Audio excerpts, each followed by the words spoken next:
आंगन की गौरैया। गांव की पगडंडियों पर जब सुबह की पहली किरण पड़ती थी तो अतरौली गांव की सोई हुई किस्मत जैसे जाग उठती थी। इसी गांव के एक छोर पर बना था मिट्टी का वो छोटा सा घर, जिसकी दीवारों पर सफेदी तो पुरानी हो चुकी थी, लेकिन वहां के माहौल में जो खुशबू थी वो किसी महल में भी मयस्सर नहीं थी। उस घर की जान थी कुसुम। 18 साल की कुसुम, जिसके चेहरे पर भोलापन और आंखों में बड़े बड़े सपने तैरते थे। कुसुम जब मुस्कुराती तो लगता जैसे खेत में सरसों के पीले फूल खिल उठे हों।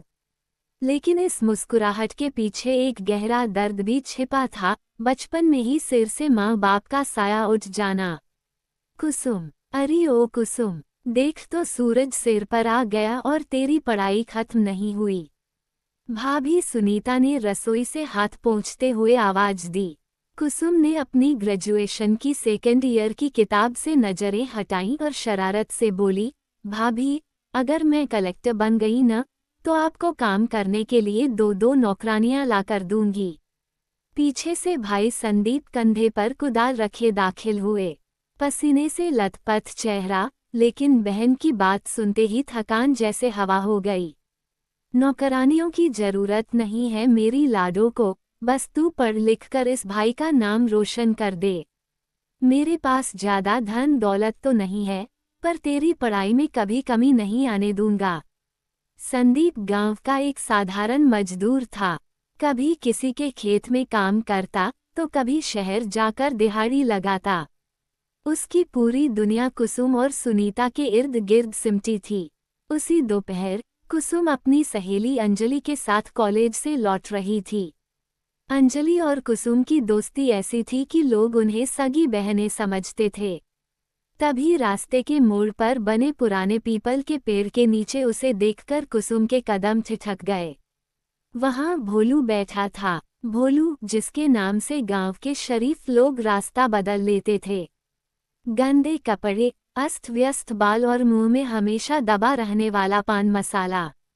जब वो बोलता तो उसके सुर्खलाल दांत किसी डरावने मंजर की तरह दिखते थे। उसके हाथ में हमेशा एक डंडा रहता और पीछे 4-5 लड़कों की टोली, जो खुद को उसका गैंग कहती थी। अरे ओ कुसुम, आज बड़ी जल्दी में हो, थोड़ा रुक के दो बातें हमारे साथ भी कर लो, भोलू ने अपनी घिघियाती आवाज में कहा और एक लंबी पीक नीचे फेंकी। कुसुम ने नजरें झुका लीं। उसे भोलू से नफरत नहीं थी, बल्कि उसे देखकर घिन आती थी।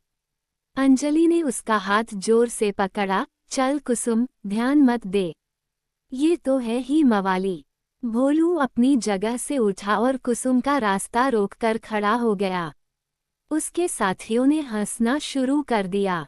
भोलू की आंखों में एक अजीब सी चमक थी, वो कुसुम को चाहता था, लेकिन उसका चाहने का तरीका किसी दरिंदे से कम नहीं था। सुन कुसुम, तू कितनी भी बड़ी पराया क्यों न हो जाए, एक दिन तो तुझे इसी भोलू के घर की शोभा बढ़ानी है।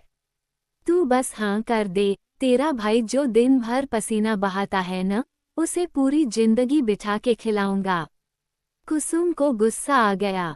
उसने हिम्मत जुटाई और भोलू की आंखों में आंखें डालकर कहा, भोलू, इंसान की औकात उसके पैसों से नहीं, उसके चरित्र से होती है।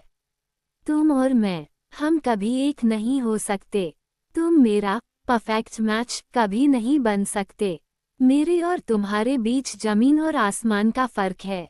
भोलू का चेहरा गुस्से से लाल हो गया, पर वो कुछ बोला नहीं। उसने बस कुसुम को जाते हुए देखा। उसके एक साथी ने कहा, भाई, ये तो बहुत उड़ रही है, पंख काट दे इसके। भोलू ने उसे एक जोरदार थप्पड़ जड़ दिया।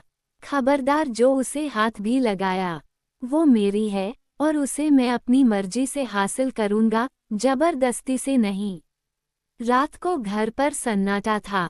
संदीप और सुनीता बातें कर रहे थे। तभी घर के दरवाजे पर एक दस्तक हुई।